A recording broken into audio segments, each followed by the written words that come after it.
something more needs to be done institutionally to be able to support good journalism, and that's not being done. See, what has to be emphasized is that these journalists who are reporting from the front line, they need more protection than the others, while they get absolutely no support from the organizations they report from. 5 journalists were killed and 226 others were targeted by state agencies, non-state political actors, anti-social elements and criminals across India during 2023. The Reporters Without Borders, Sans Borders, they have said that among the most violent and most dangerous countries for journalists to work in, India is probably among the first 5. Don't you think that's a bit uncharitable towards India, or a bit unfair to put us at 159 out of 180? We saw it during the emergency where actual legal control was exercised. What has happened subsequently is that you have an undeclared emergency on how news channels, news circuits and networks are pressurized.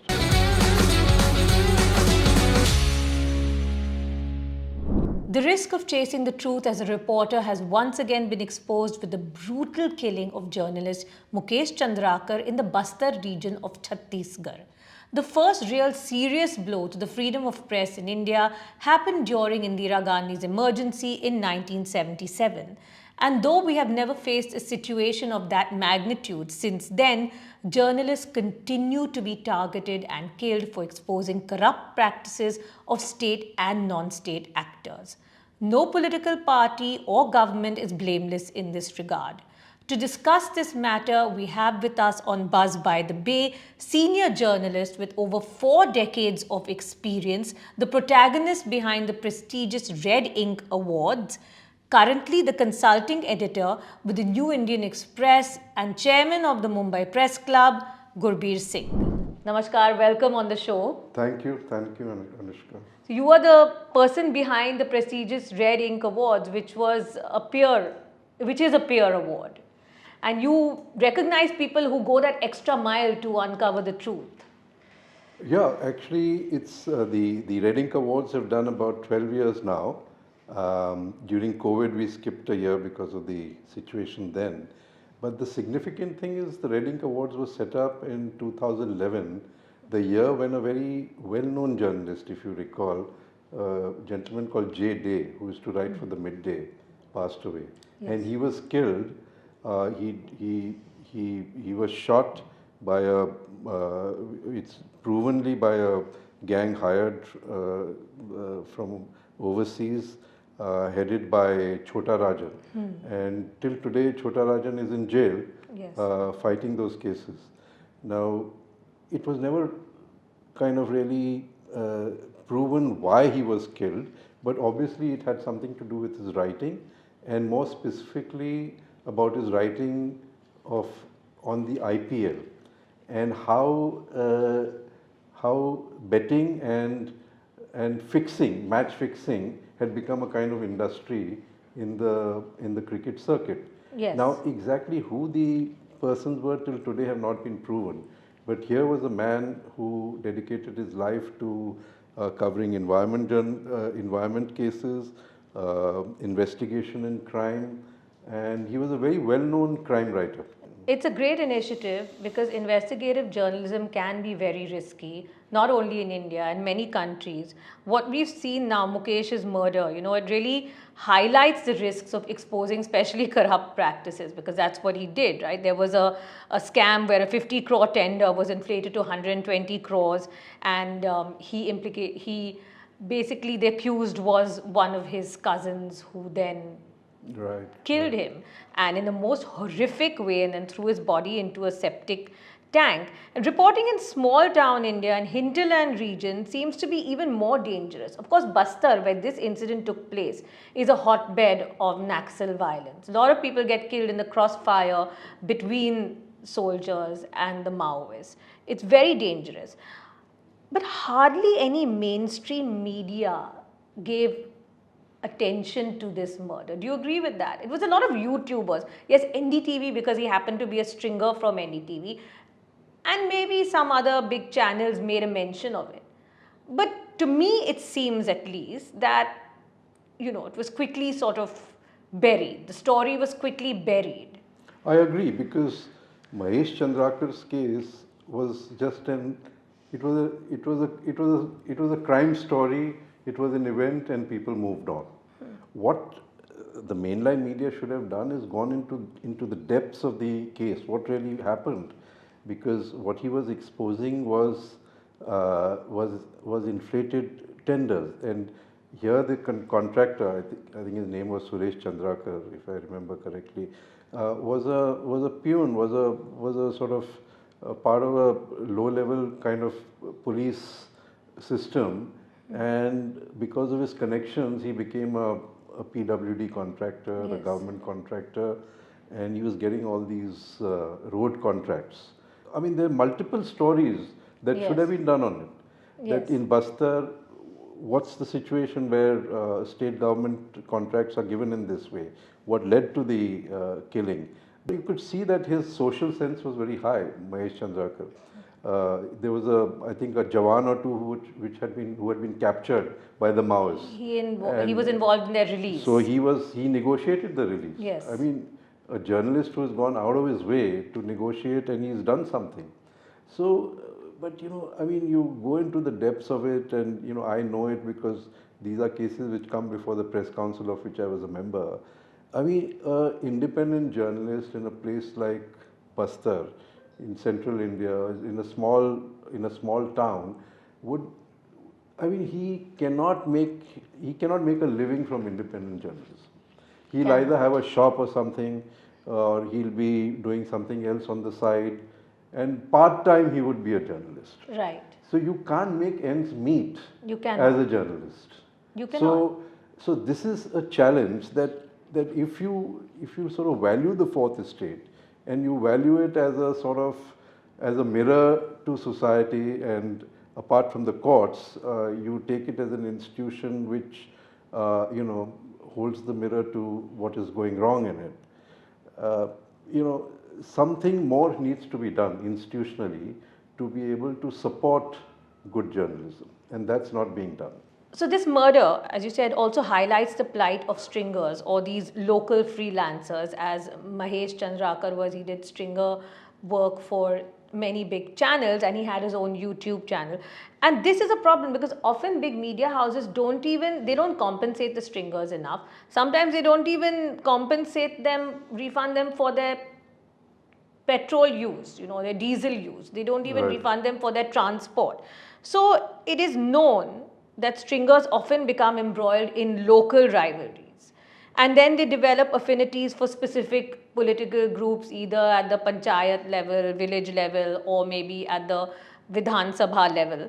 And then what happens is that stringers, they cover scams associated with one particular leader, while ignoring other politicians. And sometimes, there are allegations that they take money from their rivals. But do you think that sometimes it becomes biased reporting? See, let's be very clear, Anushka. I mean, the journalism, like any other profession or any other sector, will reflect what's happening in society. And corruption in the profession is not only among freelancers; it is at the highest level sometimes. I mean, there are journalists who get aligned with rivals and in all that. So and there the pickings are much larger. So why blame the guy at the bottom? But you see, what has to be emphasized is that these journalists who are reporting from the front line, they need more protection than the others. While they get absolutely no support from the organizations they report from. Yes. So just to give you an example, I don't mind taking the names. In Amethi, when the Lok Sabha elections were taking place, a Dainik Bhaskar journalist who was doing digital coverage of Smriti Irani's kind of going through the election campaign, he was pulled up. He asked her certain questions which she didn't like, and she literally threatened him that I'm going to get you thrown out. And that's what happened. He got thrown out. He was not protected by his own organization. And the next day there was a denial that he ever belonged to the organization. See, journalists today, they have no identity cards. They have no letter of appointments. They have no insurance. I mean, we're talking about Chhattisgarh. I mean, a journalist riding pillion on the back of a policeman was killed when the Maoists attacked the policeman, and this guy was collateral damage. There's no insurance. I mean, nobody is there to look after his family after he was killed. Very sad. So the protection that is needed. So I'm just saying that corruption is not going to go away. But if there is a support structure, either helped by the state or the organizations themselves give value to these guys who are reporting from regional capitals, from district centers, and you know, sort of invest something in them, give them the backing, give them an identity, give them a card that they represent so and so organization. Right. That itself becomes protection. It's been happening under every government in every state. It's not one particular government or one particular party, you know, that is responsible for it. It happens across the board. Right. With every state, especially when you're exposing things like the sand mafia and all, which I want to come to later. But the Press Council of India has taken suo motu cognizance. Justice Ranjana Desai is the chairman of the Press Council. They have taken suo motu cognizance. What is the update now on this? See, I was a member of the council, the 14th Press Council, which has now, the period is over. And the 15th Press Council is to be constituted. So we are in that interim period between the 14th and the 15th Press Councils. So the chairperson is, in this case, Ranjana Desai, functions on her own, and she's empowered to take suo motu cognizance. She's a retired judge. She's a retired Supreme Court judge. Supreme Court judge, right, yes. So she calls upon the parties to say specifically the state government what it has done, whether, you know, sort of pushes them to take action and file a report. Ultimately, they are advisory powers, and the Press Council, if you read the way it's made up, it's advisory. It puts its pressure, because it's created by an act of parliament. It puts pressure on state governments, other state actors, to see that journalists' rights are protected, freedom of the press is protected. But in itself, it cannot take any punitive action against somebody who's become a threat to freedom of the press, etc. Okay, no teeth in that sense. Yeah, so it doesn't have much teeth, and that's where a lot of criticism comes against the Press Council, that possibly the government should take and, you know, should amend the act in some way, which gives it a little more teeth, where direct action can be taken rather than just advisory powers.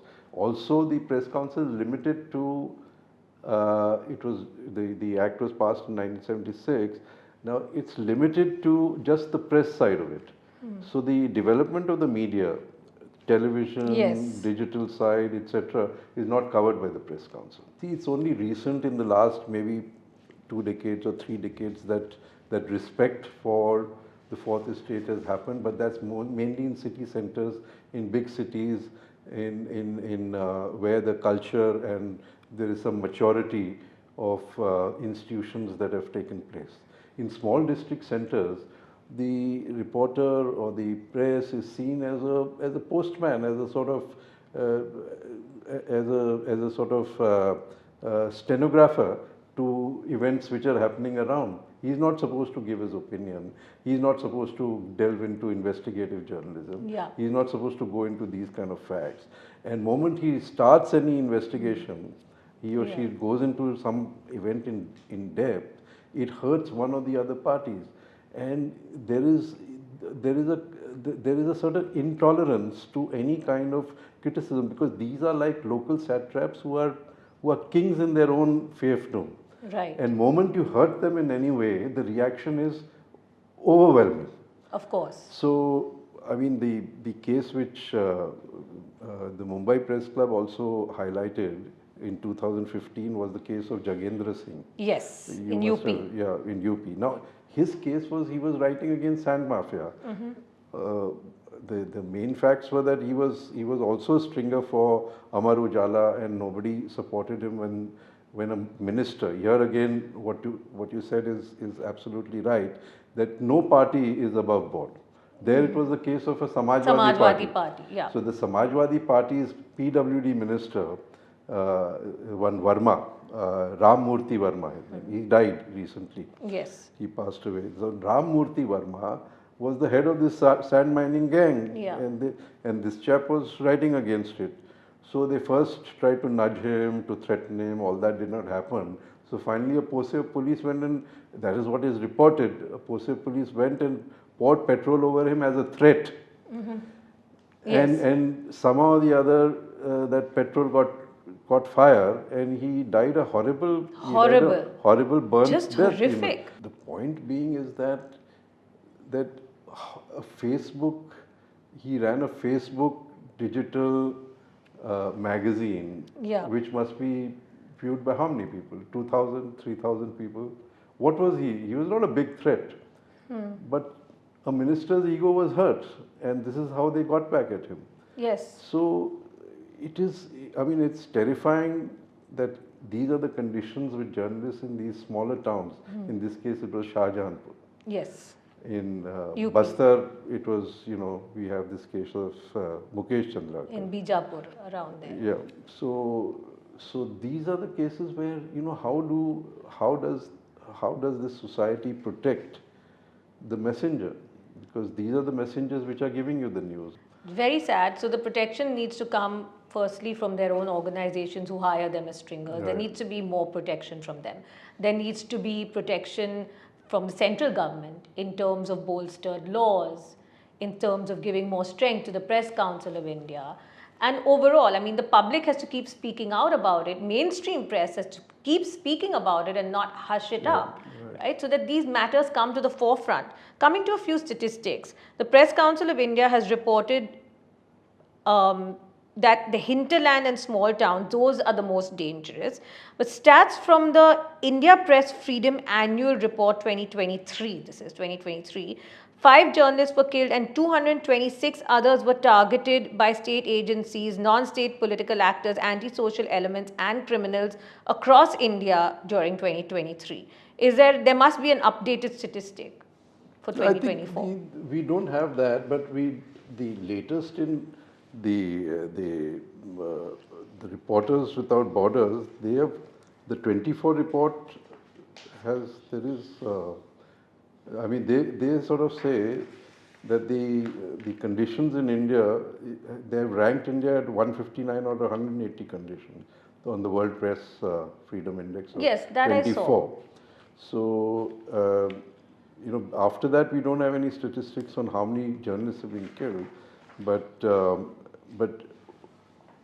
this RSF, which is the Reporters Without Borders, Sans Borders, they have said that among the most violent and most dangerous countries for journalists to work in, India is probably among the first 5.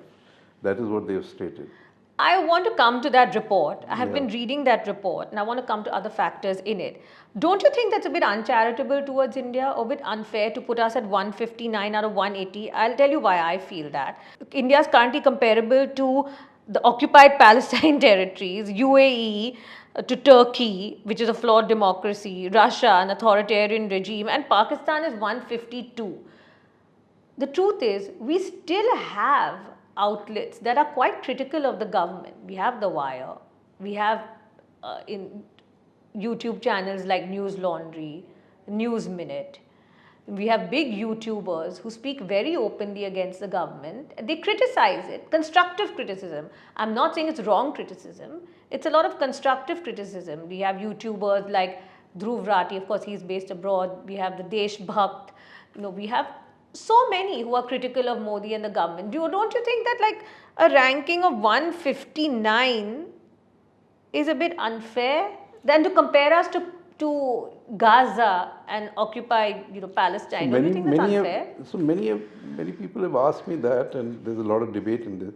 In fact, there was a lot of debate in the press council on this question also. I know retired Justice Ranjana Desai has also critical of this report and has doubted its credentials. She's doubted the reporters because it's been raised in Parliament and all those kind of things. But you see, I went into some detail into this French body which does this. So you see, there's been no face-to-face meeting, and I don't know, the details of what they've done.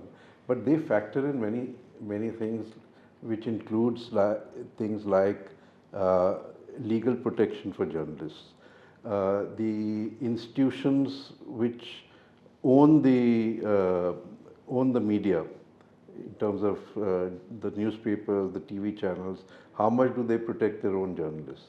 What are the kind of payments like? Are they enough to make a living or not? Now, on all these factors, though overall the legal system allows the fourth estate to operate. There is no specific there's no specific fundamental right to journalism. It comes under Article 19, which is the freedom of Right. speech and expression. Yes. So we derive it from that. Yes. But there are no specific, kind of protective laws which specifically protect journalists in that sense. Because of the entire history, where the British system was a little more progressive than, say, other colonial systems. So we've inherited a lot of that, and because of that, there's been a certain culture of the press being able to operate. But it's strongly kind of twisted and marred by a whole lot of issues. And you see, we saw it during the emergency where actual legal control was exercised, where censors actually sat in offices and edited out stuff, and edits which were editorials which were critical of the government were just Yes. killed overnight and they couldn't be published. But you see, what has happened subsequently is that you have an undeclared emergency on how news channels, news circuits and networks are pressurized. An undeclared emergency. Yeah, you it's a say. kind of and Okay. if you don't fall in line, things go wrong for that particular media body. I mean, just to give you an We example. saw with NDTV and Pranoy Roy. Yeah. We saw that was in our face, but there were other instances like the Bhaskar group. The Bhaskar group did some excellent reportage on the COVID, what was happening and how COVID was being neglected. And they had these 50 journalists actually assigned on COVID coverage in UP. The bodies floating down the Yeah. Ganga, they captured all those things, the ghats, what was happening, how the numbers were being underreported, etc. I mean, within months there was a series of raids in Bhopal, in Indore, and all the centers where Bhaskar comes out from, and all this kind of reporting stopped.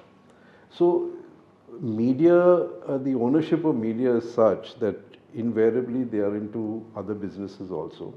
They've got their issues, they've got their problems, and you see, in a very tacit way, the government uses that and sort of arm twists that, they get into trouble into other things. Bhaskar has interest in power, has interests in other Madhya Pradesh projects, etc.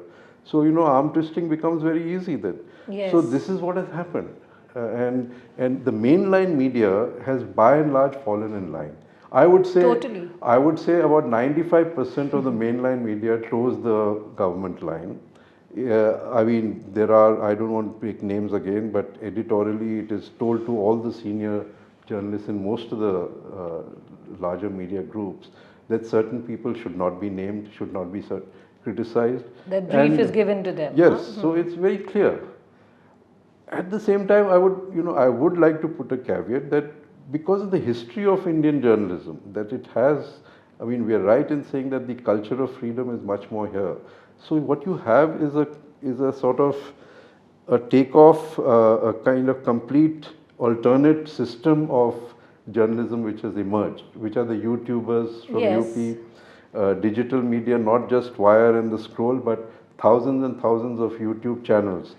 During the farmers' agitation, Lallan Top, Yes, which Lallan became Top, of course. which sort of had millions of eyeballs when nobody else was reporting the farmers' agitation, not this round, the previous round, in 2020, 21, Yes. that period. And when the YouTube channels come under pressure from government agencies or they're shut down or whatever, they come out 10 days later with a different name and they're back in form. So I'm told there's something like 4,000 YouTube channels in UP which are, functioning as an alternative media. So So But that's you have it. amazing. That's Yeah, good. That so, means it's still so it's robust. so yes. So what I'm saying is that the culture of good journalism is there in India, That's good. and yes, I mean mainline has largely fallen in line, but there is the other part of it which one must acclaim and clap for and encourage. You have a situation where now technology can defeat any kind of authoritarian pressures, and it's something which is benefiting journalism today. Yes, let's hope they don't come down Yeah. on these YouTubers. And you're right when you say that the agencies, the government does use the agencies, the ED and all, against people, against people for their journalism. Yeah. For when they have negative reports against the government, suddenly the agencies swoop down on them. And if, as you said, if it's not on their uh, journalistic business, it's on their other ancillary businesses, whatever they may be Yeah. involved in. And that does happen, and we're seeing that happen more and more now. Yeah. The misuse of the agencies, we're seeing that happen a lot. So from your point of view, do you think this rating, this your personal opinion, do you think this rating of 159 on the Press Freedom Index is fair? How would you rate, you've been in the industry for 4 decades. How would you rate this current phase with previous phases, previous governments, in terms of press freedom? See, we, I think we went through a bad period during the emergency, Of course, and yeah. there was no journalism at that time, and mainline media, the only way they could protest was to bring out blank editorials. That was one way they protested, and it was a dark chapter. But if you compare, say, Nehru's India post that, so they were always at loggerheads with the press, but they didn't set up kind of institutional bondages which puts that much pressure that Yeah. reporting became almost impossible. So here, you see, it is unfortunate, but one must mention. I don't want to take names again, but actually members of the government intervening in the appointment of journalists. It has happened, and there is enough evidence to show that appointments have been tweaked. Arun Jaitley emerged as he was known as the news editor of Delhi, where I mean that was in talk among journalists in New Delhi was that he would ring up when he didn't like a story. He would ring up the editor that this is not proper, and that's most inappropriate for a minister to do that. But he used to do it. This behind the curtain kind of controls which have been established, through government agencies looking into the accounts and business activity of the media group which owns the media,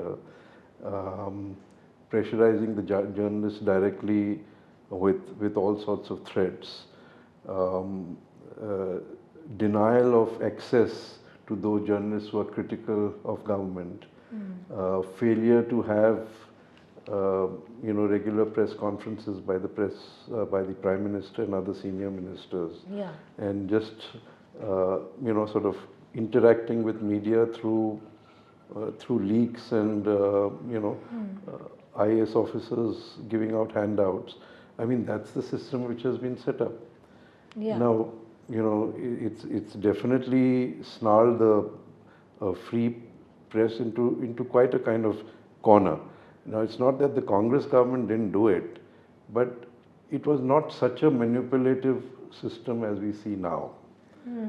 Except for the phase of the emergency, where they came down like a ton of bricks Of course. on journalism. Yeah. So to answer your question, I think this phase is far more dangerous because you don't know when you will be hit.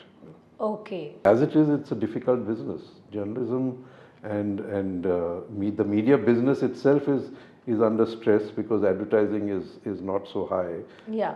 After COVID, and due to COVID, the amount businesses invested in advertising, Yeah. which is what the main source of revenue is. So that has been a challenge for media owners. On top of that, if you have government taking away advertising, and government actually funds 80% of funding of media is government advertising. Yes. And let me tell you, half the cases that the Press Council receives are complaints from small newspapers of government taking away advertising. So you punish them in these ways, Yes, right? so 90% of the Kashmir media is dead because there's no advertising coming from government and there's no other source for them. See, in bigger cities, private businesses invest. In smaller towns and all that, these businesses, they're very small businesses and they can't sustain these kind of, they can't sustain or they cannot invest so much in this kind of advertising. So the government then becomes the main source of advertising. But the state government or the central? Both. Both. Both. There are dozens of cases received by the Press Council every month where small newspapers are screaming for advertising that they've been cut off. And many in Kashmir, you say. I'm saying Kashmir Yeah. is 80% They've of killed media the is dead. industry there. So the only media which now survives are the pro-government ones and the digital media. So they've Pro-government all- as in pro-state government or? the pro-center, basically. Pro-center, We are talking okay. about the period when 370, Okay, Article or 370 was, 370, right, was when it was promulgated abrogated, and all yeah, that. yeah. So most of these newspapers actually shut down in the valley. And there are cases filed, there's the cases filed by Kashmir Today, the couple of other, which are pointing out to these things. Can the Press Council help them? Does it help them in any way? So we did an entire report on the Kashmir situation where after we went there to the valley 3 times, we spent nearly a month talking to journalists, talking to the lieutenant governor, talking to the police persons, and what we discovered was all sorts of pressure. Journalists, for instance, by and large, live in government accommodation in these government colonies. Yeah. Nearly 50 or 60 journalists were critical of what was happening in Kashmir were literally Thrown out. were thrown out. They were given notice.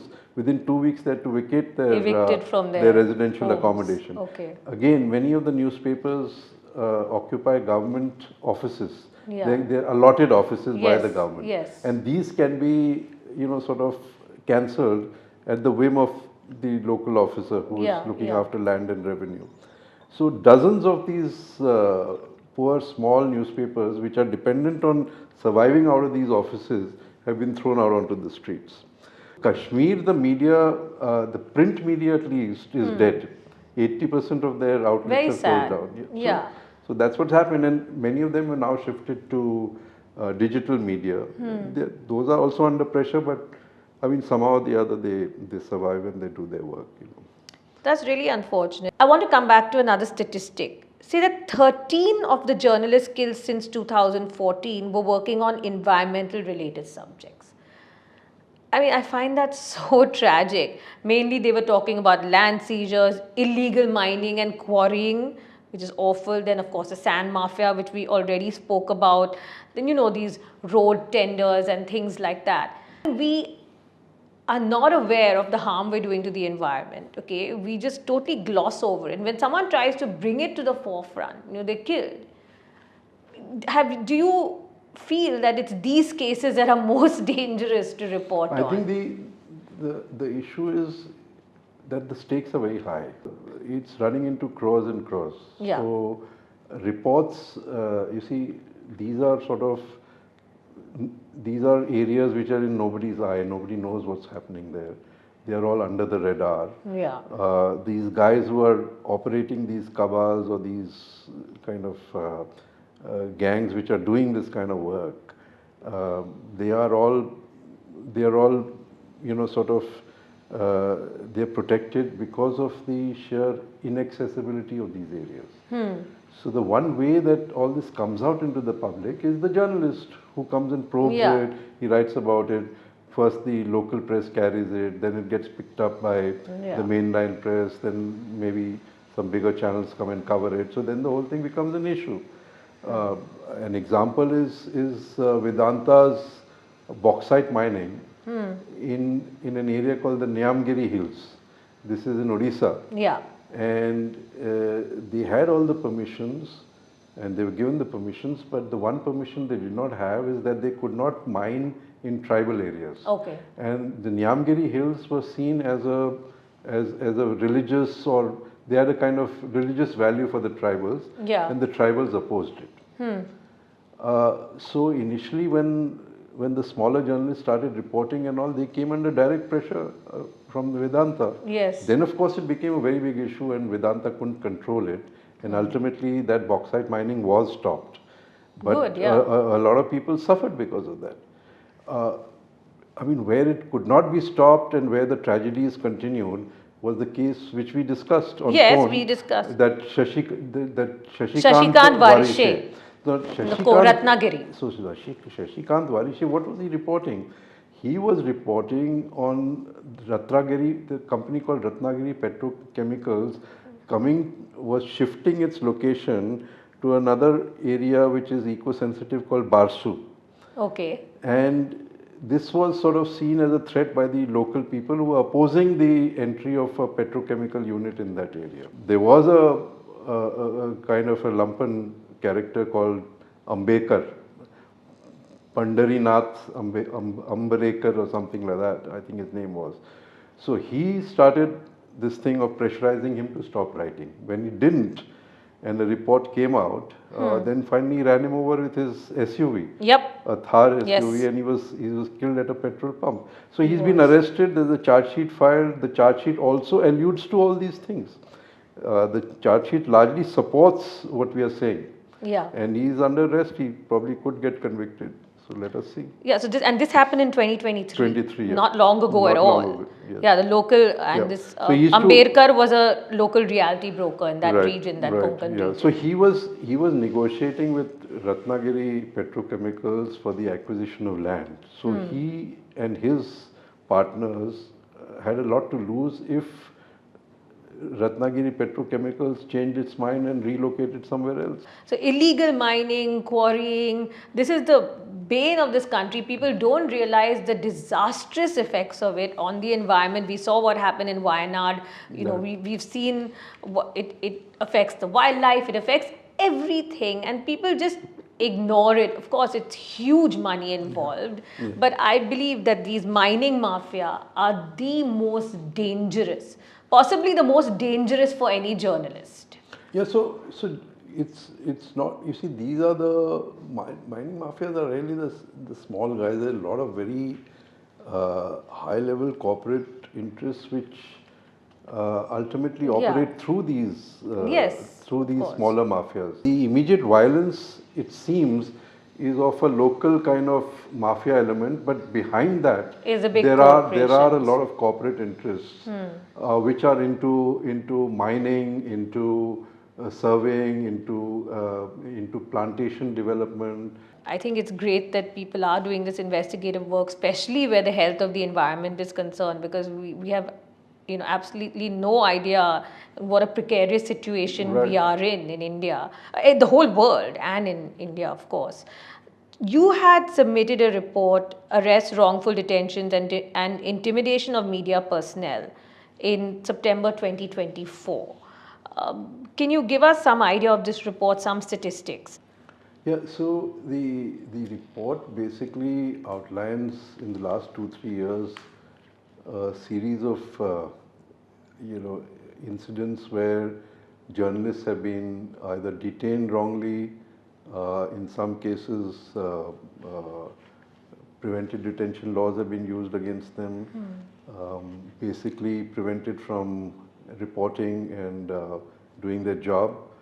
And we've tried to understand why this happens, and we've given certain recommendations to the central government about it also for consideration.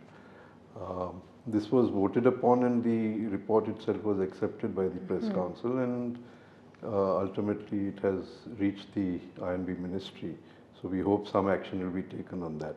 But without going into too much detail, we kind of tried to understand the different types of violence which journalists face. Yeah. One is purely, there is the non-state actors and the state actors. The non-state actors are basically local Criminal gang. local interests which are opposed to businessmen. wanting their affairs to be outed in public, which then crack down on journalists or prevent them from reporting. We have discussed some of the cases. Yes. But the more serious ones are the state actors. Okay. How does that happen? Why should that happen? So you have, for instance, the Tripura government who put 3 or 4 journalists who were investigating the communal riots in Tripura just during prior to COVID, and these journalists were all put behind using the UAPA, Yes. the Unlawful Activities Prevention Act. Act. So UAPA is a very Draconian act, it's a right? draconian, onerous sort of thing. You can't get bail under Yes. it, etc. So anyway, because of the intervention, they sort of got out. We again highlighted one case which happened in Sambal district, Yeah. where a journalist from the local newspaper, his name was, I think, Sanjay Rana. Sanjay Rana was actually at a meeting held by a minister. The government is BJP there, so the minister was a lady minister called Gulab Devi. So he asked her a few questions on why her poll promises, her election promises, had not been sort of met. Yeah. And she had promised certain roads, a wall, etc., etc. And before he knew what was happening, some policemen fell upon him and dragged him away and imprisoned him for 2 or 3 days. And they put charges on him that he was drunk at the thing. So we had actually members of the press council investigate, go there, talk to these people. Okay. And we found that all this was complete lies. All these cases were cooked up. And the guy was not only dragged away, but he was beaten black and blue by the policeman, and he had to spend about 3 or 4 days inside the lockup. In smaller villages, out of the glare of city life, where there is no focus, where people are not asking questions, the level of intolerance is very high. So this is what the report brings up. What the report brings out. Yeah. So what we have made many suggestions to the government in this respect. Such as that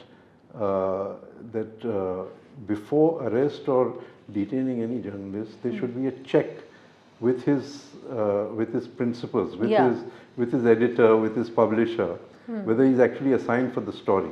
And if he's actually assigned and he's doing his own work, then they should be sort of held in abeyance. Secondly, we've suggested a kind of comprehensive law protecting journalists specifically, which has been enacted by Maharashtra. Yeah. It's a wishy-washy law, but we wanted it at the national level with much more teeth. We've also suggested, institutionalizing insurance and covers for journalists who are reporting from frontier and sort of conflict areas. So 3 or 4 such suggestions have been there, and hopefully the government will take it seriously. Yeah, I'm glad you've made these suggestions. I hope the government does take it very seriously. We see this very often of journalists being targeted because of their journalism, and the instances you've just said are just quite horrifying actually. We see it in BJP ruled states, we see it in other states. You see a lot of it in West Bengal also, and we saw actually an instance of it, you could say, was the arrest of Arnab Goswami in 2020 by Uddhav Thackeray's government. A lot of people said that he was also arrested, the charges were abetment to suicide and all that, but a lot of people feel that he was also arrested for his journalism. Right. So it happens across states. I don't doubt it a bit. Yeah. I mean, all state governments who are in the opposition today, when it doesn't suit them, you see journalists suffer from all sides. Yeah. Going back to what you said, what we spoke about earlier on criminal cases against journalists, the Supreme Court had said in October 2024 that journalists must not be booked in criminal cases for criticizing the government. And this was a bench of Justices Rishikesh Roy and S.P.N. Bhatti who made the remarks while granting interim protection to journalist Abhishek Upadhyay in UP, who had reported something on how jobs are given based on caste affiliations. So it's good that the Supreme Court has made these remarks, that you can't just slap a criminal case because someone criticizes the government.